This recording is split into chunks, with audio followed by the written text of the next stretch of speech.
Arewa ja gaba. Arewa ja gaba. Arewa ja gaba.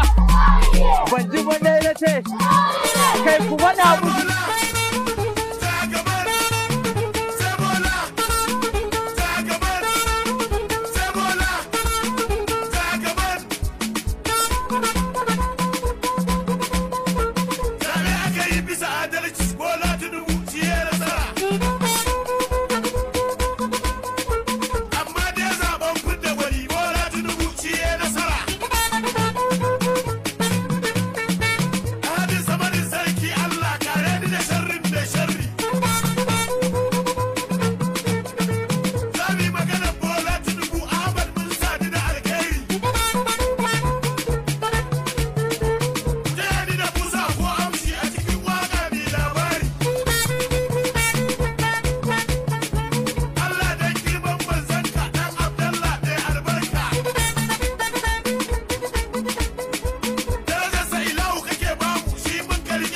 Dauda.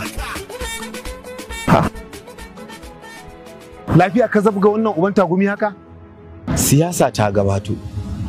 Amma na rasa waye jirgin fitan mu arewacin Najeriya. Wa ya kamata mu ɗauko a arewa ya ci gaba da mulki ba wai tsarin karɓa ba. Haba Dauda. Kada ka zama irin wa'insu mutanen mana. Ai mutuni kan mu ya waye muka san me san mu. Muka san mai kishinmu, muka san wanda zai taimaki ƙasar nan, zai taimaki al'ummar ƙasar nan.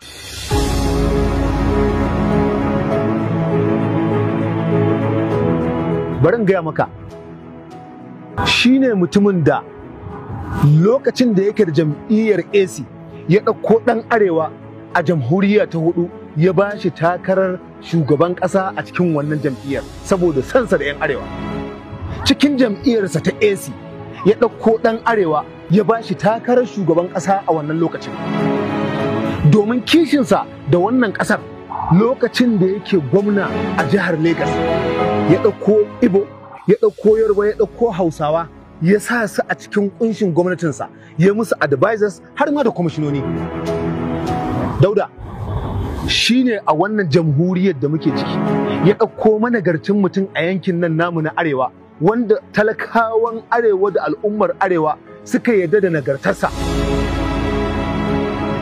ya ba shi takara cikin jam'iyyar APC mai alamar tsintsiya. Shi ne mutumin da ya gina al'umma a wannan ƙasa cikin harkar sha'anin siyasa da gwamnati wanda har yanzu ba a samu wanda ya kai shi ba. Shi ne ya fi kowa yawan gwamnoni domin taimakawa al'umma.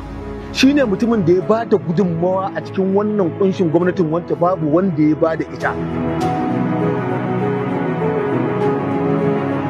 Dauda, kada ka manta ba dan baya kishin 'yan uwansa na kudu ba da shi kansa domin ƙasar nan ta samu ci gaba ya kalli yankinmu na arewa ya ba mu wannan tagomashin a baya. Ranar ramako bai fa kamata mu saurara ba kuma shi ne masanin ƙididdiga da sanin tattalin arziki na wannan ƙasa shi ne zai fidda mu daga cikin ƙangin da ƙasar mu ta shiga na rushewar tattalin arziki.